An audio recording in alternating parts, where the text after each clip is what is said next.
নমস্কার বন্ধুরা, বিউটিফুল চ্যানেলে আপনাদেরকে স্বাগত। অনেক বন্ধুই আছেন যারা ভালোবাসায় ভীষণ কষ্ট হয়ে যাচ্ছে। কারণ যখন তারা ভালোবেসেছিলেন তখন কোনো মানুষকে একদম উজাড় করে, সর্বস্ব উজাড় করে ভালোবেসেছেন এবং তারা যখন চলে গেছেন স্বার্থসিদ্ধি হয়ে যাওয়ার পর তখন জীবনটা প্রায় নিঃস্ব হয়ে গেছে।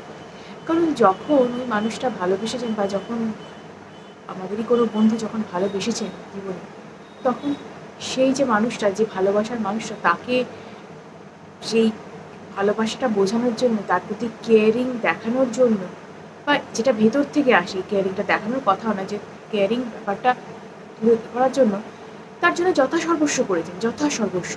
নানান রকম স্বার্থ ত্যাগ থেকে শুরু করে মানে অনেক কিছু তার জন্য করেছেন এবং প্রাণ দিয়ে ভালোবেসেছেন প্রায়।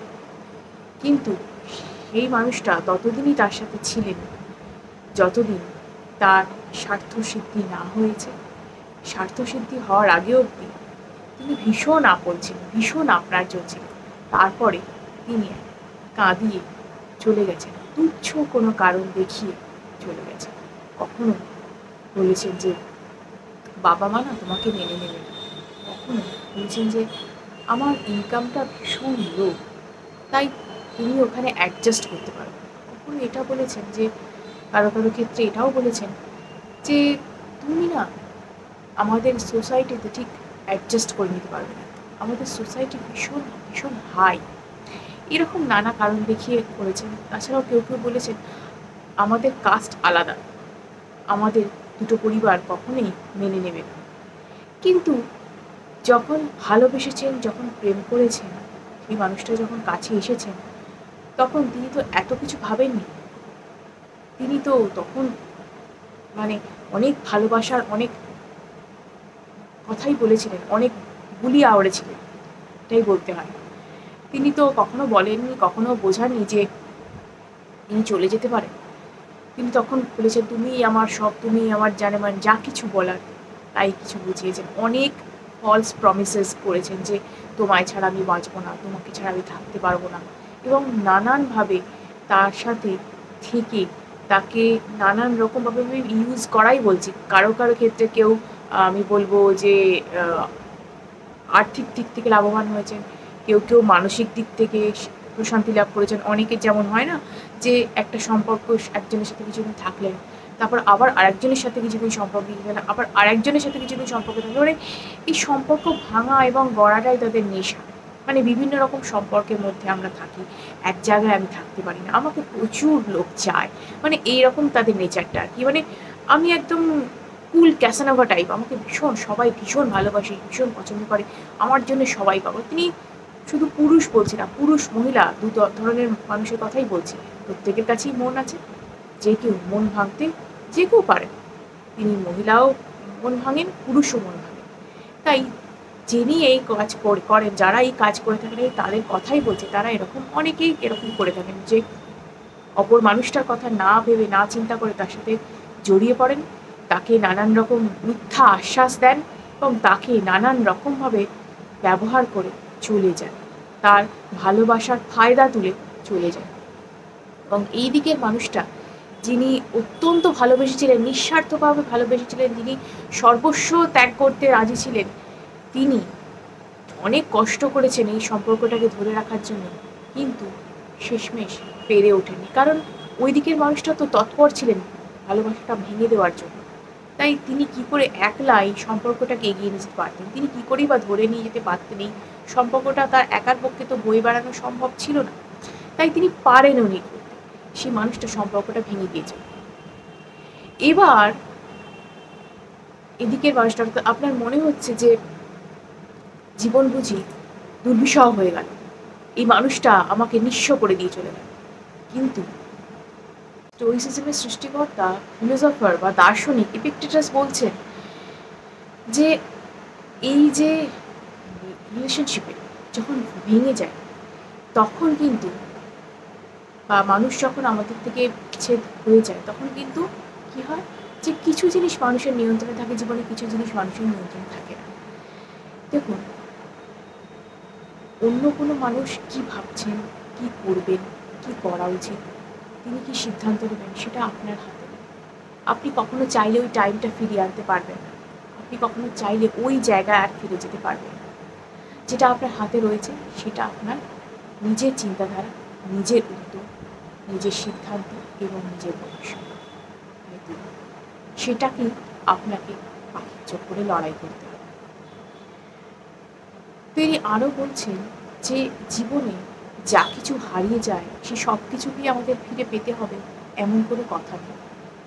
আপনি যদি একটা সম্পর্ককে ফিরে পেতে চান, আপনি ধরুন একটা সম্পর্ককে ফিরে পেতে চাইছেন, ঠিক আছে, যে সম্পর্ক ফিরে পেতে চাইছেন সেই সম্পর্কের মানুষটাকেও চাইতে হবে আপনার কাছে ফিরে আসতে, তাই তো? যদি একটা ছোট মানবিমান হয়ে থাকে, ছোটোখাটো কোনো ব্রেকআপ হয়ে থাকে, যিনি দুদিন বাদেই ফিরে আসবেন, সেরকম যদি সিচুয়েশন হয়ে থাকে তো ভালো। কিন্তু যিনি আপনাকে টক্সিক একটা রিলেশনশিপ দিয়েছিলেন, যিনি আপনাকে কাঁদিয়ে কষ্টে, যে কটা দিন আপনার সাথে ছিলেন শুধু কষ্টে কষ্টে আপনাকে জর্জরিত করে দিয়েছেন, অপমানে আপনাকে ক্ষতবিক্ষত করেছেন, যিনি আপনাকে প্রতিনিয়ত আপনাকে ব্যবহার করেছেন শুধু আপনারকে দেখবার জন্য যে আপনি কতটা আপনি তাকে দিতে পারেন সেটা, সেক্ষেত্রে আমি বলবো যে তিনি কখনোই আপনাকে ভালোবাসতে পারেন না, তিনি আপনাকে ভালোবাসেন।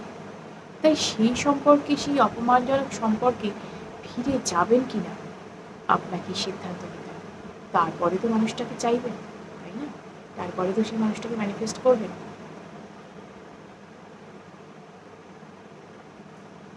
এইবার আমি যেটা বলবো সেটা হচ্ছে যে অনেক সময়তেই হয় ও মানুষ আপনার লাইফ থেকে চলে গেছে মানে এটা ভাববার দরকার নেই যে আপনার লাইফটা পুরো বেকার হয়ে গেছে, আপনি আর সেই কোনো মানে জীবনের আপনার কোনো মূল্যই নেই, আপনি একটা মূল্যবান মানুষে পরিণত হয়েছেন, এটা ভাববার কোনো দরকার নেই।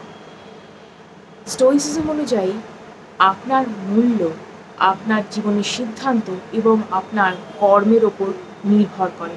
আপনি যেমন কর্ম করবেন, যেমনভাবে নিজেকে গড়ে তুলবেন, যেমনভাবে নিজের চারিত্রিক বৈশিষ্ট্যকে আপনি প্রকাশ করবেন মানুষের সামনে, ঠিক সেটাই হবে আপনার পরিচয়, সেটাই আপনাকে মূল্য দেবে সমাজে। আপনি কিছু করুন জীবনে, অবশ্যই কিছু করুন, শুধুমাত্র একটা মানুষকে কেন্দ্রীভূত করে জীবনটাকে অতিবাহিত করবেন না, তাহলে কিন্তু দিনের শেষে আপনার আর কিছুই পড়ে থাকবে না। সেই মানুষটা যখন আপনাকে ঈর্ষ্য করে চলে যাবে তখন কিন্তু আপনার কাছে আর কিছুই থাকবে না যেটা নিয়ে আপনি জীবনটাকে বাঁচবেন। জীবনটা শুধুমাত্র কটা ভালোবাসার কথা নয়, শুধুমাত্র কটা দিনের মিথ্যে আশ্বাস নয়, জীবনটা কিন্তু অনেক বড়। এই জীবনটাকে যদি অতিবাহিত করতে হয় তাহলে কিন্তু নিজের কাজে গুরুত্ব দিতে হবে, সমাজের বুকে কিন্তু উজ্জ্বল হয়ে নিজেকেই জ্বলে উঠতে হবে, না হলে কেউই গুরুত্ব দেবে না। নিজেকে যদি নিজে গুরুত্ব না দিতে পারেন তাহলে অন্যের কাছ থেকে আপনি কী করে গুরুত্ব আশা করছেন? নিজেকে যদি নিজেই আপনি ভালোবাসতে না পারেন তাহলে অন্যের কাছ থেকে কী করে আপনি এক্সপেক্ট করছেন যে তিনি আপনাকে সেইভাবে ভালোবাসবেন, সেইভাবে আপনাকে গুরুত্বটা দেবেন? তাই নিজের কাছে আগে তো সেই নিজের গুরুত্বটা আনুন, তবে তো আপনি অন্যের কাছে গুরুত্ব পাবেন, তাই না? আপনার জীবনের সুতোটা কেন আপনি অন্যের হাতে দেবেন? কেন আপনি নিজের জীবনের লাগাম নিজের হাতে ধরবেন না? আপনাকে আপনার জীবনের লাগাম আপনাকেই ধরতে হবে। আপনি যদি অন্য কাউকে নিজের জীবনে প্রভুত্ব করতে দেন তাহলে কিন্তু আপনি সেই দাসেই পরিণত হবেন, জীবনটার আর কোনো অস্তিত্ব থাকবে না এবং তার ইচ্ছেতেই কিন্তু আপনার জীবন চলবে এবং তার কিন্তু আপনি ইচ্ছের দাসে পরিণত হবেন। তার ইচ্ছে হলে আপনার সম্পর্ক চলবে, তার ইচ্ছে মতো আপনার জীবন চলবে, তার ইচ্ছে মতো আপনার হবিজ বলুন বা যা কিছু বলুন, বন্ধু বান্ধবদের সম্পর্ক বলুন, সেটাই চলবে। কিন্তু সেই মানুষটা কি আপনাকে ততটা গুরুত্ব দেয়? কোনো মানুষকে এই জীবনে এমন গুরুত্ব দেওয়া উচিত নয় যে তিনি আপনার মাথায় চড়ে বসবেন এবং আপনারই সর্বনাশ করে একদিন চলে যাবেন। এবং এই যে সর্বনাশ করাটা আমি বলছি, আপনার যে মানসিক ক্ষতি হলো সেটা আপনি কোনোদিনও পূরণ করতে পারবেন? ওই মানুষটাকে কোনোদিন সেটা পূরণ করতে পারবে বা বুঝেছে আদৌ যে আপনার কত বড় মানসিক ক্ষতি হয়েছে ওই মানুষটার জন্য? তিনি চলে গেছেন একেবারে। তাই নিজের জীবনটা অন্যের পায়ে সমর্পণ করবার আগে নিজের জন্য ভাবুন। যদি কোনো মানুষ চলে যায় সেই সময়টুকু সে ফিরে আসার আগে অবধি যতক্ষণ আপনি অপেক্ষা করছেন ততদিন নিজেকে সময় দিন, নিজেকে গুরুত্ব দিন, নিজেকে সামনের দিকে এগিয়ে নিয়ে চলুন এবং কী ঠিক করবেন, জীবনে ঠিক কী করা উচিত, আপনার কীভাবে গোল সেট করা উচিত সেটা অবশ্যই আপনার যেন মাথায় থাকে। এবং যখনই নিজেকে আপনি পাল্টানোর চেষ্টা করবেন, নিজের ওপর গুরুত্ব দেওয়ার চেষ্টা করবেন, নিজের সেলফ লাভে থাকবেন, তখন দেখবেন ভালো ভালো অপরচুনিটিস, পজিটিভিটি সব কিছুই আপনার লাইফে হচ্ছে এবং যখনই পজিটিভ আপনি হবেন তখনই আপনার লাইফ পজিটিভ হতে শুরু করবে, ভালো ভালো অপরচুনিটিস আসতে শুরু করবে এবং ওই মানুষটাও দূর থেকে দেখবে যে আপনি কতখানি আগের থেকে বদলে গেছেন এবং আপনার জীবনটাও কিন্তু ঝকঝক করে উঠবে। নিজেকে যে স্বাধীনতাটুকু, যে সময়ের স্বাধীনতাটুকু যে মানুষটা সঙ্গে নেই, সেই সময়টুকু আপনি পাচ্ছেন, সেই সময়টুকু ইউটিলাইজ করার চেষ্টা করুন, যাতে কিনা আপনি জীবনে একদম নক্ষত্রের মতন উজ্জ্বল আলোয় জ্বলে উঠতে পারেন। যে আপনাকে ছেড়ে চলে গেল, যে আপনাকে কাঁদিয়ে চলে গেল, কষ্ট দিল, সে আপনার মূল্য বোঝেনি। হিরে না সবাই চেনে না, জানেন তো? হিরে সবাই অ্যাফোর্ড করতেও পারে না, তাই সে দুর্মূল্য। কিছু কিছু মানুষের হাতেই সে কিন্তু পৌঁছয়, কারণ সে অতীব মূল্যবান। নিজেকে অযথা দোষারোপ না করে কি করে সেই জীবনটা ফিরিয়ে আনবেন, আগের সময়টা কী করে ফিরিয়ে আনবেন, সেসব না ভেবে নিজের ওপর যত্ন নিন, নিজের কাজের দিকে মন দিন, দেখবেন নিজে কিন্তু ভীষণভাবে লাভবান হবে। এই স্টোইসিজমের সিদ্ধান্তগুলো কিন্তু এই ফিলোসফার বহু দিন আগে বানিয়েছিলেন। শুধু এই লাভ রিলেশনশিপ সংক্রান্ত নয়, জীবনের কিন্তু বহু ক্ষেত্রে এগুলো কিন্তু ভীষণভাবে কাজ করে, জানেন তো? তাই জন্যে এটা কিন্তু ভীষণভাবে ফলদায়ী, আপনি যদি শুধু এটা ঠিকঠাকভাবে প্রয়োগ করতে পারেন। তাই প্রয়োগ করা না করা আপনার হাতে, সিদ্ধান্ত নেওয়া না নেওয়া আপনার হাতে। ঈশ্বর সবাইকেই বুদ্ধি এবং সিদ্ধান্ত নেওয়ার ক্ষমতা দিয়েছেন, তাই কি করবেন না করবেন সিদ্ধান্তটা আপনাকেই নিতে হবে। আপনি একটা মানুষের পেছনে নিজের জীবনটাকে অতিবাহিত করবেন, তার ফোন মেসেজ কল কেন করলো না সেটার কথা সারাদিন ভেবে ভেবে পাগল হবেন, নিজের জীবনটাকে বরবাদ করবেন, নাকি নিজের জীবনটাকে সুন্দরভাবে মেলে ধরবেন যাতে সবাই দেখো কে দাঁড়িয়ে আছে সামনে। সিদ্ধান্ত আপনার। ভিডিওটি যদি ভালো লেগে থাকে অবশ্যই লাইক এবং সাবস্ক্রাইব করুন এবং অনেকের সাথে শেয়ার করুন যারা এই বিষয়ে উপকৃত হতে পারে। বহু মানুষ কষ্টে আছেন যারা এই ধরনের হার্ট ব্রেক সহ্য করছেন, তাদের সাথেও শেয়ার করুন যাতে তারা এই বিষয়ে উপকৃত হতে পারে।